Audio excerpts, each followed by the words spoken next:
Muy bien, hermanos, vamos al libro de Marcos de nuevo. Marcos capítulo 12, los versículos 13 al 17, y nos ponemos en pie con toda reverencia. Vamos a escuchar la palabra de Dios.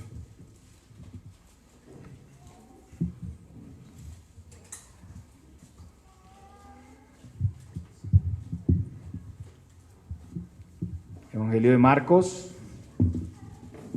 capítulo 12, versículos 13 al 17. Y le enviaron algunos de los fariseos y de los herodianos para que le sorprendiesen en alguna palabra. Viniendo ellos, le dijeron: Maestro, sabemos que eres hombre veraz y que no te cuidas de nadie, porque no miras la apariencia de los hombres, sino que con verdad enseñas el camino de Dios. ¿Es lícito dar tributo a César o no? ¿Daremos o no daremos? Mas él, percibiendo la hipocresía de ellos, les dijo: ¿por qué me tentáis? Traedme la moneda para que la vea.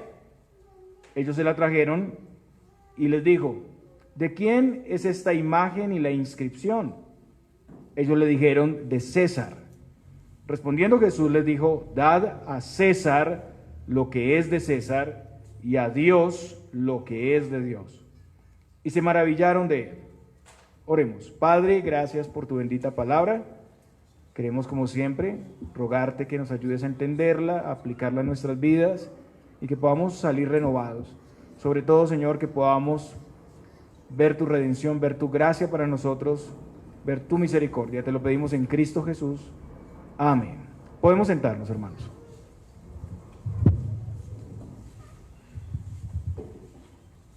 Muy bien, seguimos entonces la exposición continuada de la palabra de Dios y es necesario explicar esta parte. Estamos en la última porción del libro de Marcos, la última semana, es la celebración de la Pascua judía, la semana donde el Señor, como el Cordero de Dios, iba a ser entregado a las autoridades romanas para ser sacrificado. Recordemos que después de la entrada triunfal a Jerusalén, el Señor vino al templo y encontró una completa distorsión en la adoración, por lo que Él echó fuera a todos los cambistas, a los vendedores, pero los líderes judíos que se beneficiaban de ese negocio empezaron a hacerle resistencia al Señor, a planear, configurar una forma de matarlo. El obstáculo para ellos era que el pueblo tenía al Señor por profeta. Atacar al Señor era perder el prestigio del pueblo y a ellos les interesaba mucho la imagen, les interesaba mucho el prestigio, el honor del pueblo. Entonces implementaron la estrategia de interrogarlo públicamente para encontrar alguna cosa que lo pusiera contra el pueblo o en contra de las autoridades. El primer escenario fue en el templo. Ellos cuestionaron ahí su autoridad, ustedes recuerdan, pero el Señor hábilmente los dejó sin palabras. El Señor, para autenticar su identidad, los llevó a Juan el Bautista. Juan el Bautista había sido testigo suyo. Juan el Bautista había señalado a Cristo como el Cordero de Dios. Ellos no podían negar el ministerio de Juan porque todo el pueblo reconocía que Juan era un profeta legítimo, un profeta de Dios. Entonces el Señor los dejó sin ninguna forma de refutarle. En la última porción veíamos la parábola de los labradores malvados y la viña, donde el Señor les enseñaba, denunciaba como improductivos, como ladrones, como asesinos. Ellos habían estado tratando de apropiarse de la vid del Señor para continuar con su distorsión, con su negocio rentable. Sus antepasados habían matado a sus profetas que misericordiosamente el Señor les había enviado de continuo, y ahora estaban planeando incluso matar al Señor Jesucristo, que es el Hijo de Dios, que es el heredero. Entonces el Señor les anuncia su juicio, la entrega de esa administración que ellos tenían, que Dios les había dado a otra gente que iba a producir los frutos requeridos por el Señor. Y lo más terrible es que ellos ya entendían su situación. Ellos sabían que ellos eran los personajes de la parábola. Ellos sabían que esa parábola iba dirigida a ellos, pero por temor al pueblo no se atrevían a capturar, lo que dice el capítulo 12, versículo 12. Entonces ellos siguieron tendiéndole trampas para encontrar cómo desacreditarlo y acusarlo. Durante este tiempo tenemos una serie de ataques con preguntas capciosas a las que el Señor les va a responder con gran sabiduría. El día de hoy vamos a ver que el Señor es el Rey soberano, que Él ha dado autoridad a los hombres y que merece recibir toda gloria, servicio y reconocimiento. Dar al César lo que es del César y a Dios lo que es de Dios. Señala los límites que hay entre Dios y la autoridad delegada. Dar a Dios lo que es de Dios es darnos completamente a Él, porque Él es el dueño de todo y además hemos sido redimidos, hemos sido comprados por su sangre. El versículo 13, vamos a estar ahí, dice lo siguiente: y le enviaron a algunos de los fariseos y de los herodianos para que le sorprendiesen en alguna palabra. Las autoridades judías, al ver que la enseñanza del Señor, la parábola de los labradores malvados, estaba dirigida a ellos, como ya decía, y que por el pueblo no podían atacarlo, entonces envían una comisión para tenderle una trampa. Este grupo estaba conformado por los fariseos y los herodianos. Los fariseos eran un partido entre los judíos, como ustedes saben, los aparentemente santos. La palabra fariseo significa precisamente separado, separatista, en especial separados de los pecadores. Eran los más estrictos en guardar la ley, pero ellos añadían leyes adicionales para no romper las leyes originales. Y tenían incluso como meta ser muy cuidadosos en sus juicios, algo que no estaban haciendo aquí. Pero ellos eran más bien unos hipócritas, personas que aparentaban cierta piedad externa, mientras por dentro estaban llenos de toda maldad. Muchos hoy en día son como los fariseos. Ellos tienen discípulos hoy en día, personas que aparente y externamente manifiestan conocimiento, santidad, vida espiritual, pero por dentro no tienen nada de eso. Ahora, el segundo grupo eran los herodianos. Los herodianos eran funcionarios del partido de Herodes. Ellos apoyaban la dinastía fundada por Herodes el Grande. Como ustedes recuerdan, Herodes tenía un amplio prontuario de delitos, crímenes, conspiraciones e inmoralidades. Para mantenerse en el poder, Herodes el Grande asesinó de manera sanguinaria a personas dentro y fuera de su familia, incluyendo a su propia esposa, incluyendo a varios de sus hijos. O sea, los herodianos eran paganos de lo más peor de la sociedad. Los fariseos normalmente no se unirían con paganos como ellos.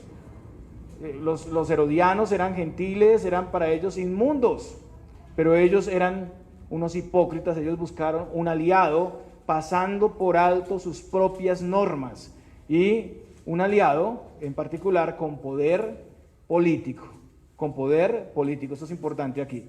Los fariseos, en lugar de unirse a Cristo y a los suyos, a su pueblo, se unieron a lo más vil, a lo más inmoral de la sociedad. En lugar de repeler la corrupción en el templo, haciendo caso al Señor y siguiendo su voluntad, prefirieron unirse a asesinos, a personas corruptas, a los seguidores del que había matado, el que había ejecutado injustamente, ¿a quién? A Juan el Bautista. Ustedes recuerdan. Ambos grupos, los fariseos y los herodianos, pues tenían razones para matar a Jesús. Ellos lo veían como su enemigo. Por un lado, los fariseos no lo reconocían como el descendiente que iba a ocupar el trono de David, con un reino estable y un reino eterno. Ellos no veían eso en Jesús. Y los herodianos, ¿cuál era la amenaza para los herodianos? Pues ellos no admitían más rey que César. Jesús era un obstáculo en su agenda. Estos dos grupos representaban entonces dos extremos: la vida liberal y pagana y la vida religiosa y aparentemente piadosa. Siempre vamos a estar perseguidos por estas dos posiciones: los religiosos legalistas y los liberales carnales. Pero ese no es el camino. Recordemos también que la unión de estos dos grupos pues no había empezado aquí en este escenario. Vaya conmigo Marcos 3:6. Marcos 3:6, ahí tenemos el inicio de esta unión fraudulenta pagana entre la religión y el Estado. Y ahí leemos lo siguiente: y salidos los fariseos tomaron consejo con los herodianos contra él para destruirle. En ese contexto, el Señor sanó a un hombre en el día de reposo. Y los fariseos que anticipaban que pasara ese milagro, ellos sabían que el Señor iba a hacer un milagro ahí. Después del milagro, ellos se indignaron y se unieron a los herodianos para matar al Señor, para destruirle. Pero como no era su hora, ellos no pudieron hacer nada en ese momento y el Señor se retiró de ese lugar. Entonces, miembros de estos dos partidos son enviados al Señor Jesucristo. Pero según Mateo, los fariseos no fueron ellos mismos. Mire lo que dice Mateo 22:16, que es el pasaje paralelo. Y le enviaron los discípulos de ellos con los herodianos. Los discípulos de ellos con los herodianos. Entonces, no fueron directamente, sino que mandaron a sus discípulos a preguntarle. ¿Y por qué esto? Seguramente, es muy posible, era más natural y menos sospechoso que un discípulo hiciera estas preguntas y no en sí mismos los fariseos. Entonces mandan a sus discípulos. Lucas dice, y ese pasaje también paralelo, Lucas 20:20, dice lo siguiente: y acechándole enviaron espías que se simulasen justos a fin de sorprenderle en alguna palabra para entregarle al poder y autoridad del gobernador. Entonces eran espías y aparentaban ser justos, dice Lucas. Aparentaban ser hombres honorables. El propósito de ellos era espiar, era sorprenderle en alguna palabra. Ellos aquí actuaron como si verdaderamente estuvieran buscando un consejo, como si les importara la respuesta del Señor y les diera alguna curiosidad. Estas cosas que decía el Señor, las obligaciones con el gobierno eran para ellos algo importante, querían mostrarse como cumplidores y como con esa duda, con esa incertidumbre que solamente un maestro justo podía responderles. Pero su verdadera intención era encontrar alguna respuesta que pusiera a Jesús en problemas. Eso era lo que buscaban, el propósito de encontrar en su respuesta una razón para entregarle a los romanos. Pero esta vez ellos van a hacer algo diferente, ellos van a cambiar su estrategia. Antes ellos abordaron al Señor en el pórtico de Salomón, ahí lo interrogaron sobre la autoridad. Ahora ellos van a usar la adulación y la lisonja. La adulación y la lisonja. Versículo 14, viniendo ellos le dijeron: Maestro, sabemos que eres hombre veraz y que no te cuidas de nadie, porque no miras la apariencia de los hombres, sino que con verdad enseñas el camino de Dios. ¿Es lícito dar tributo a César o no? ¿Daremos o no daremos? Entonces, hermanos, esto que están diciendo ellos aquí es una cosa impresionante. Es lo que cualquier maestro, cualquier servidor desearía escuchar, ¿no? Que le digan: usted es un maestro de los mejores, dice siempre la verdad, usted no hace acepción de personas, porque eso es lo que dicen aquí. En el libro de Proverbios leemos, Proverbios 29:5, dice: el hombre que lisonjea a su prójimo, red tiende delante de sus pasos. Las lisonjas son palabras que manipulan a otros por medio de adulaciones que no son sinceras. Con esas palabras se enaltece hipócritamente a alguien buscando un interés. Y eso es muy común. Muchas personas se acercan, sobre todo a personas con liderazgo, y les dicen una cantidad de cosas: usted hace esto muy bien, usted enseña muy bonito, usted hace esto bien, pero detrás de eso viene la lanza, detrás de eso viene el ataque. Entonces, en primer lugar, ellos le hacen un cumplido, ellos le atribuyen el cargo de maestro, él es un rabí de Israel. Y hermanos, esto era verdad. Jesús es el supremo maestro. El Señor vino para darnos a conocer al Padre. En Juan 1:18 dice: a Dios nadie le vio jamás. El unigénito Hijo que está en el seno del Padre, Él le ha dado a conocer. El Señor había venido enseñando, dando testimonio con señales, prodigios al pueblo de Israel en primer lugar, y también a los gentiles, porque visitó también esas regiones. Él era el maestro de maestros. Incluso Nicodemo, uno de los judíos, decía en Juan 3:2: Rabí, sabemos que has venido de Dios como maestro, porque nadie puede hacer estas señales que tú haces si no está Dios con él. Él era un maestro, pero era el mejor de los maestros. Su enseñanza era autoritativa, era diferente a la de todos los fariseos y los escribas, en Marcos 1:22 dice, y se admiraban de su doctrina porque les enseñaba como quien tiene autoridad y no como los escribas. Él no basaba su enseñanza en los dichos de los rabinos reconocidos de Israel, en Gilel, Chamay, en todos esos rabinos. Ellos se basaban en las enseñanzas de los rabinos, pero Jesús enseñaba con su propia autoridad. Pero yo os digo, oísteis que fue dicho, pero yo os digo, con toda la autoridad de Dios enseñaba. También era un hombre veraz, era un hombre verdadero. El Señor decía la verdad, él mismo dijo que era el camino, la verdad y la vida. El Señor enseñaba la verdad, su enseñanza, su aplicación eran correctas, eran incuestionables. Las autoridades judías nunca pudieron cuestionar con éxito ninguna de sus palabras. Lo que enseñaba también estaba en consonancia con su vida, lo aplicaba.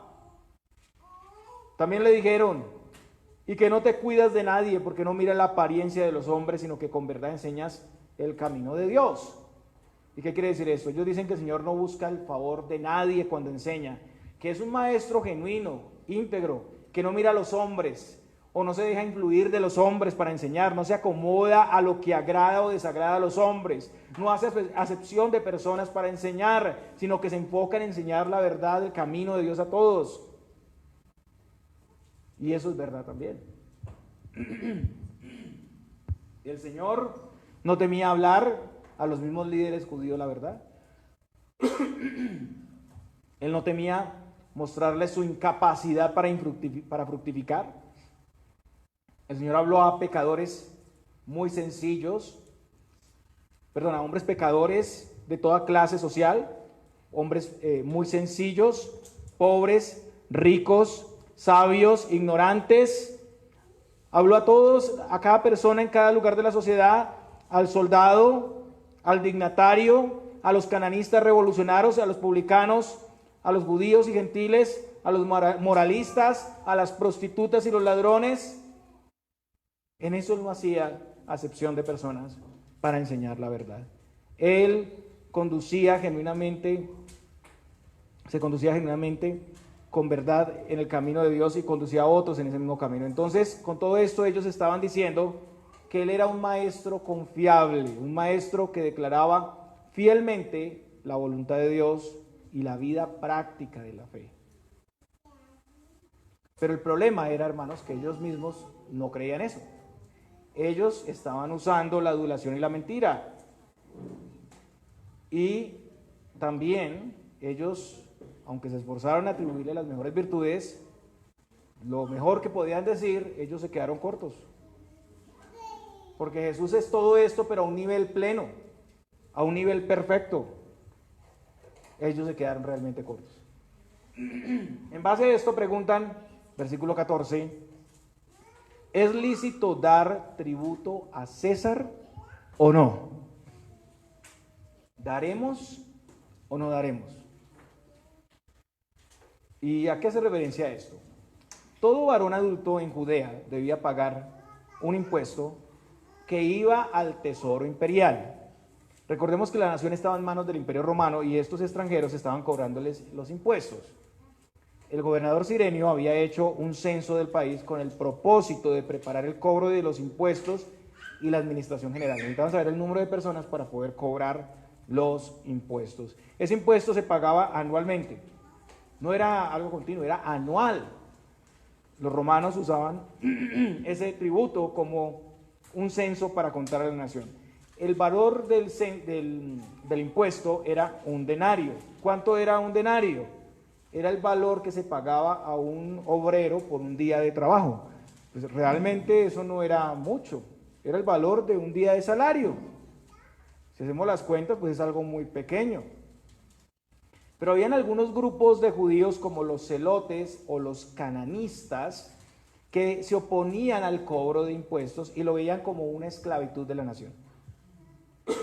Aunque fuera muy poco y fuera una vez al año, ellos lo veían como una esclavitud. Ellos se levantaron violentamente contra los romanos en esas regiones y pensaban que Dios los iba a aprobar. Pero finalmente ellos fueron suprimidos. Era como un grupo guerrillero. Sin embargo, la idea de que era incorrecto pagar impuestos quedó en la mente de algunos judíos muy patriotas. El punto, más que el valor del impuesto, porque era muy pequeño, era que la moneda tenía la imagen del emperador, que se erigía como un dios y que quería tener autoridad suprema en lo político y en lo espiritual. Ese era el problema, esa era la situación como de conciencia que tenían los judíos con pagar el denario. Entonces, Israel con esto sentía que se estaba humillando, que estaba perdiendo la soberanía de la nación.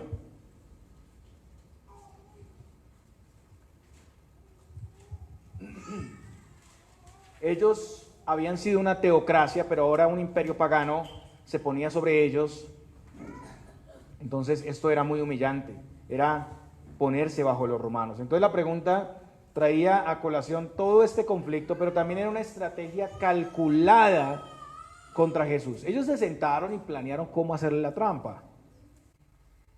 Irse del lado de los judíos patriotas y ordenar no pagar impuestos le pondría a Jesús en enemistad con los romanos y ellos podrían inmediatamente judicializarlo. Recordemos que Pilato y Herodes estaban en Jerusalén para esos días. Cuando habían fiestas en Jerusalén, como la Pascua, los gobernantes viajaban a Jerusalén, aunque vivían en otro lugar, viajaban a Jerusalén para reprimir los disturbios que pudieran haber entre los judíos, precisamente por el recaudo de los impuestos. Los celotes o los cananistas hacían revueltas. Hubo revueltas en Israel varias veces a causa de este tema de los impuestos.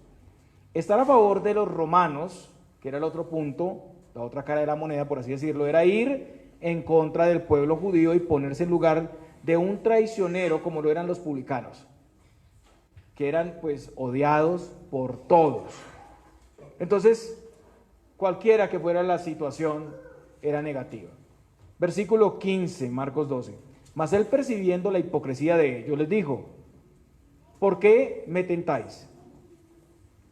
El Señor se dio cuenta de la trampa. Ellos eran unos hipócritas. El hipócrita es un actor que finge muy bien una escena, un actor que lleva una máscara, pero nada de lo que hace es la realidad. Eran hipócritas porque expresaban una apariencia de piedad, mostraban tener interés en la sabiduría del Señor, aparentaban necesitar instrucción, mientras que realmente buscaban tenderle una trampa, desacreditándolo con el pueblo y el gobierno y autoexaltarse.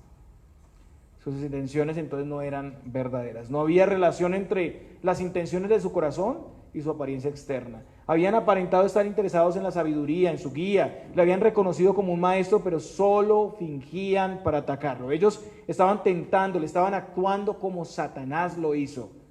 Entonces el Señor les responde: traedme la moneda para que la vea.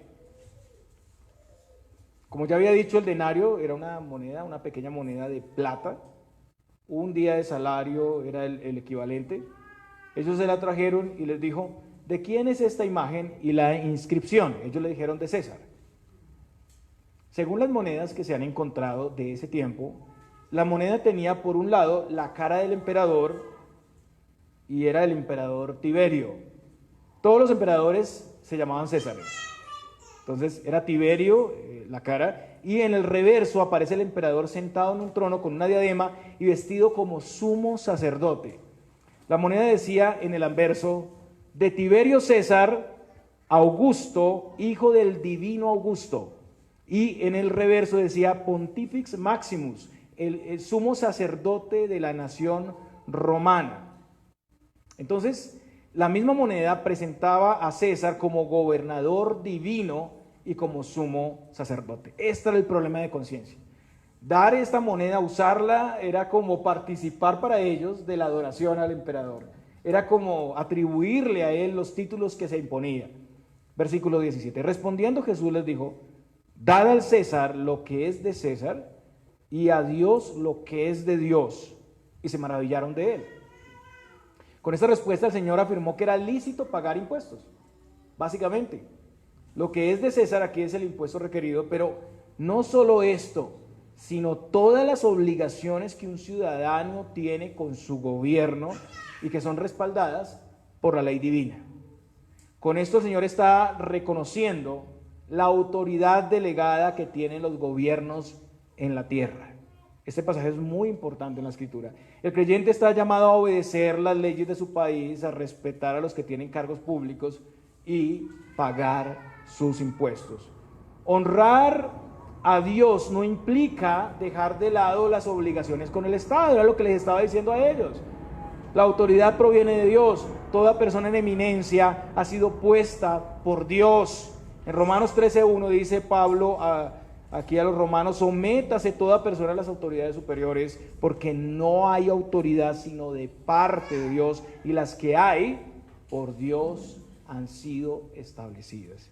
Quienes no respetan la autoridad resisten a Dios. Mire lo que dice, lo que sigue diciendo el texto: de modo que quien se opone a la autoridad, a lo establecido por Dios resiste, y los que resisten acarrean condenación para sí mismos. Por eso debemos respetar las autoridades, hermanos, y someternos. Solo cuando la autoridad impone leyes que van en contra de la ley divina podemos resistirnos, como lo vemos en Hechos 5, donde aquí Pedro y los apóstoles dijeron: es necesario obedecer a Dios antes que a los hombres. Hechos 5:29. Y realmente todo este respeto, este sometimiento a la autoridad, hermanos, es en beneficio del mismo pueblo de Dios. Sin las leyes del Estado, la vida sería un caos. El Estado es instrumento para refrenar la maldad en este mundo. Es un instrumento, es de la gracia común de Dios. El gobierno romano en estos tiempos proporcionaba grandes beneficios a los ciudadanos, como por ejemplo paz en relación a los países vecinos, un sistema de carreteras que precisamente luego sirvió para la extensión del mismo evangelio, tribunales de justicia para mantener el orden. El Estado, hermanos, aún con sus defectos y flaquezas, asegura que se pueda vivir en cierto orden y estabilidad. Bajo la autoridad del Imperio Romano, las regiones de Asia Menor y del Oriente gozaron de una tranquilidad que nunca antes habían visto, nunca antes habían tenido. En segundo lugar, dar a Dios lo que es de Dios. Y aquí se marca la diferencia, hermanos. Se debe dar al Estado lo que verdaderamente corresponde al Estado, pero hay cosas que no se deben atribuir al Estado y al César. César no es Dios. César no es sumo sacerdote. César no debe recibir adoración. Esa honra no le corresponde. Hay que dar a Dios lo que es de Dios. Damos a Dios exaltación, adoración, toda la gloria porque Él es Dios. Damos gracias porque Él es el dador de todas las cosas, incluyendo nuestra salvación. Le servimos porque Él es nuestro Señor, es nuestro Rey. Y el tema del dinero está también aquí presente. Hay responsabilidad en apoyar la obra de Dios económicamente. Damos a Dios también lo que es de Dios así. Si el Estado se mantiene bajo los límites, bajo las demandas justas, si no impone a los creyentes ir en contra de la voluntad de Dios, el creyente debe darle lealtad y servicio. Incluso el creyente está llamado a ser el mejor ciudadano que el no creyente. Pero si el Estado se opone a Dios, se obliga al pueblo a ir en contra de la palabra de Dios, el creyente pues no puede obedecer. Hermanos, pensemos aquí por un momento si hemos desequilibrado o cambiado el orden correcto. Usted dirá: no, yo estoy dando a Dios lo que es de Dios. Examinemos si estamos dándonos únicamente a las obligaciones con el Estado en abandono de lo que corresponde a Dios, si queremos oponernos completamente a la autoridad de vida del Estado sobre nosotros.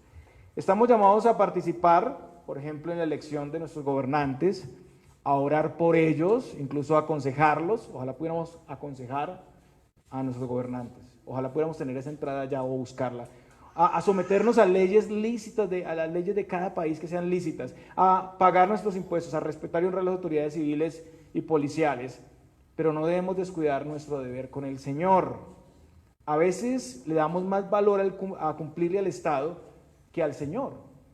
A veces no se da el lugar que corresponde al culto, al servicio, a la adoración, a los propósitos de extensión del reino de Dios. A veces olvidamos que somos ciudadanos del reino de Dios y que así como tenemos privilegios, también tenemos responsabilidades en el reino. También dar a Dios lo que es de Dios implica examinar si en nuestra vida en general estamos dejando en último lugar esas cosas sagradas. César puede ser equivalente a todo lo que se erige como un Dios y Señor en nuestra vida. Si lo secular, los afanes de este mundo, los problemas, el trabajo, las obligaciones familiares y laborales absorben completamente nuestras vidas, al punto de que no hay lugar para Dios, estamos dando a César más de lo que se debería dar. Entonces, como creyentes debemos tener claro que las cosas que pertenecen al orden y la voluntad de Dios no se pueden dejar fuera de la lista. La excusa común es que estamos muy ocupados como para servir o escuchar a Dios. No tengo tiempo para leer la Biblia, pastor, no tengo tiempo para orar, no tengo tiempo para enseñar a mi familia, no tengo tiempo para hacer el devocional. Y todo ese tiempo ha sido reemplazado por otras cosas que pueden ser importantes, pero no tan importantes como nuestra relación con Dios. Fácilmente devaluamos lo sagrado. Para muchos cualquier cosa o compromiso es más importante que el Señor. Llegamos tarde a la iglesia, dejamos de congregarnos con cualquier pretexto, no asistimos a las reuniones de la iglesia o servimos de cualquier manera, sin autoridad, sin preparación, sin temor. Pero jamás llegaríamos tarde a una citación del Estado o a nuestro trabajo. Jamás haríamos eso. En eso es claro, hay prioridades. Hay cosas más importantes en nuestra vida. Lo que realmente ocurre es que no estamos dando a Dios lo que es de Dios. No estamos dando a Dios lo que es de Dios. Y interpretamos este pasaje de una manera tan lejana a nosotros. Yo pago mis impuestos, pastor. Yo le cumplo al gobierno porque yo voto sagradamente, yo estoy pagando mis impuestos y sagradamente estoy dando mi participación electoral. Yo soy el buen ciudadano. Pero las cosas sagradas ocupan el último lugar. Son importantes, pero no tanto, pastor, no es tan importante. Hay otras cosas más importantes. No estamos dando lo que es de Dios. Los israelitas en este momento habían contaminado lo que era de Dios. Su religión estaba secularizándose. La alianza con los herodianos para matar al Señor lo decía todo. Ellos estaban dando la honra y honor del Señor a César. La adoración, la misericordia, el amor, el temor de Dios habían sido reemplazados por la gloria de los hombres, la religiosidad, el poder, la avaricia, el egoísmo y el elitismo. Lo que es de Dios. Y usted dirá, yo doy mis ofrendas y mis diezmos cumplidamente, pastor. Usted puede revisar, usted puede preguntarme. Hermanos, lo que es de Dios es todo. Somos nosotros. Fuimos comprados por precio. Le pertenecemos a Él. ¿Por qué vamos a dar limosnas de nosotros a Dios? Si le pertenecemos enteramente. ¿O ignoráis que vuestro cuerpo es templo del Espíritu Santo, el cual está en vosotros, el cual tenéis de Dios y que no sois vuestros? Eso dice Pablo a los Corintios, 1 Corintios 6:19.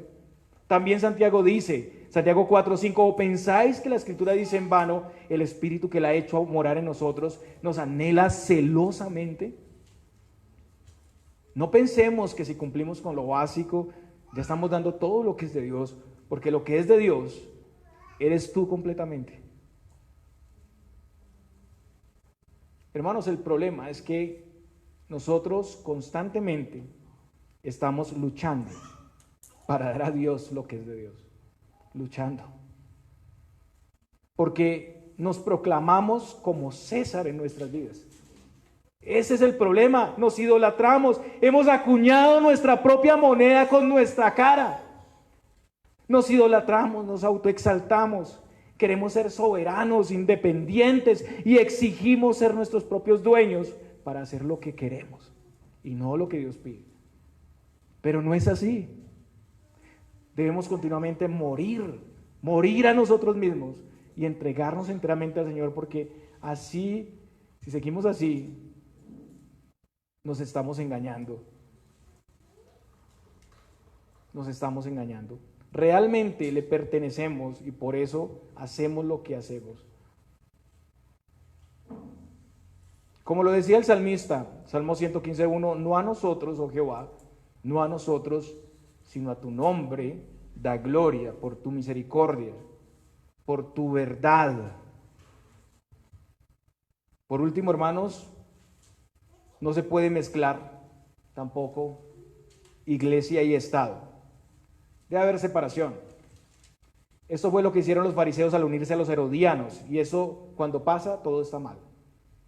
Todo va mal. La iglesia no puede depender del Estado, recibir sostenimiento, permitir que ellos examinen los asuntos de la iglesia o determinen incluso sus enseñanzas. Debe existir siempre separación de la iglesia y del Estado, y el Estado no puede tomar lo que es de Dios. Como creyentes debemos entonces siempre velar para que esa separación sea siempre clara. ¿Y cuál fue la respuesta de los acusadores? Miren ustedes el versículo 17. Y se maravillaron de él. Se maravillaron. Ellos no encontraron razón para denunciarle. El Señor con esta respuesta no se hizo enemigo de ninguna de las partes, sino que sabiamente mostró que el César debía recibir lo justo, pero no podía atribuirse adoración, servicio como un Dios. Sin embargo, estos hombres seguían mintiendo. Más adelante, en Lucas 23, versículo 2, vemos la acusación que levantaron contra Jesús. Y miren lo que dicen ellos. Y comenzaron a acusarle diciendo, a este hemos hallado que pervierte a la nación y que prohíbe dar tributo a César, diciendo que él mismo es el Cristo, un rey.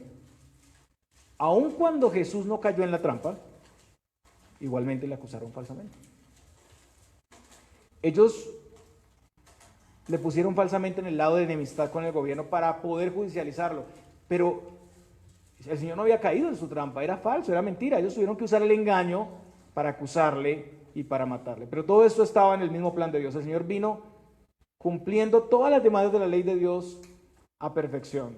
Si hay alguien en la tierra que haya cumplido perfectamente esto, es el Señor. Él ha dado a Dios lo que es de Dios perfectamente, y Él se sujetó a toda autoridad, gobierno, incluso autoridades familiares, autoridades gubernamentales, y Él fue aprobado por el Padre, quien dijo de Él: este es mi Hijo amado en quien tengo complacencia.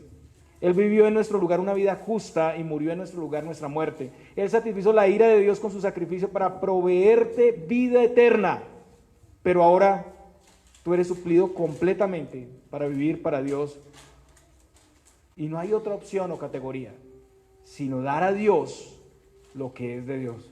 No puedes haber recibido este estatus de ciudadanía y vivir para este mundo. En conclusión, hermanos, daremos lo que corresponde a César, pero nada más. Daremos respeto como autoridad establecida por Dios, pago de impuestos o tributos, sujeción, siempre y cuando no se transgreda la voluntad de Dios, colaboración y participación democrática, y daremos a Dios lo que es de Dios: gloria, adoración, servicio, sujeción como autoridad absoluta, y todo nuestro ser, porque no somos nuestros, sino que hemos sido comprados con su sangre. Hermanos, estemos atentos y vigilantes a los intentos de los hombres dentro y fuera de la iglesia por hacer nublada o mezclar las obligaciones con el Estado y lo que es de Dios. Estamos llamados a revisar si en algo o en mucho hemos reducido o hemos rebajado lo que pertenece a Dios. Hermanos, como aplicación práctica, yo quiero invitarles a que salgamos de aquí dispuestos a revisar cómo estamos viviendo. ¿Estamos dándole a Dios lo que es de Dios verdaderamente? Y si no es así, pues hermanos, está la gracia y misericordia de nuestro Dios para ti hoy. Ven a Cristo hoy mismo y entrega tu vida enteramente al Señor. El Señor no echa a nadie afuera. A los que vienen a Él no los echa afuera. Él los recibe y tiene misericordia. Escuchemos el llamado del Señor. Que el Señor les bendiga, hermanos. Oremos. Padre, gracias por tu palabra. Es por tu gracia y misericordia que estamos delante de ti dando lo que es de Dios. Señor, guíanos, bendice a tu iglesia.